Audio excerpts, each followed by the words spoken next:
Здравейте отново на всички. Днес ще ви покажа едно ашладисване патлажан на домат. Тоест и двата си падат сорт домати. Един е син, другия е червен. Сега за целта ни е нужно едно макетно ножче. Режеме патлажана. Ето от тук някъде. Внимателно.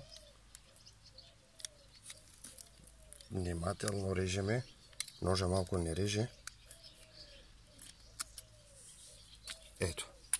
Сега, също така и домата ще ни трябва върха само, така че е от тук над листото или под листото е от тук. Режеме по същия начин. Ето. Сега. Тук правим ето така. Изтеняваме малко, за да можем да го вкараме вътре в патлажана. Съвсем лекичко. Ето така. И от този край махаме листенцето. Сега тук правиме един разрез точно в средата. Внимателно да не се порежете. Ето така. Сега на тази цепнатина ще вкарваме нашия домат. Разтваряме малко, да може да влезне хубаво. Ето по този начин. Разтваряме я.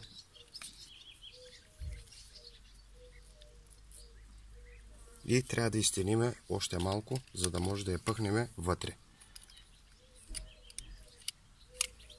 Ето така.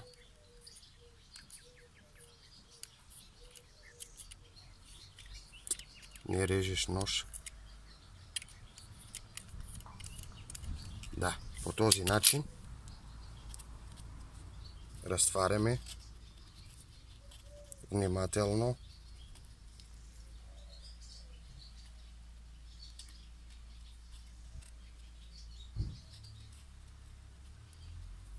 Ето вижте, по този начин.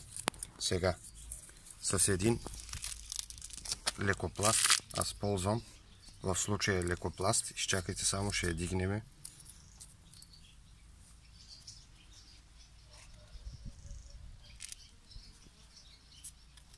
Пъхаме внимателно. Сега. Ето по този начин. Без да стягаме много, но гледаме точно откъдето е ашладисано да е затворено. Ето така. Вие ако искате, може да направите и с пръс, малко пръс и отгоре връзвате и ще видим какъв ще е резултата, така че останете да гледате още за подобни видеа. Сега ще продължавам да споделя видео, свързано с това, как съм го отглеждал, също така дали ще се хване или не, така че на мен ми е любопитно, за първ път го правя. Може да пробвате и вие по този начин. Сега аз ще ви обясня още, също така ще пробвам и на домат патлажан. Ето този патлажан. Точно както направихме това първото, ще направя и обратното. Сега. Ето по този начин изглежда, вижте. Малко по-от високо го направих нарочно.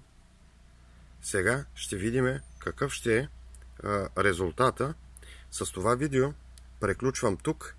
Вие ако искате, както ви казах, малко с пръст да направите кал и да залепите тук по същия начин, отгоре да навиете с нещо. По принцип така трябва да се хване.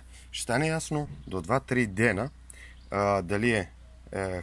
дали ще се хване или не.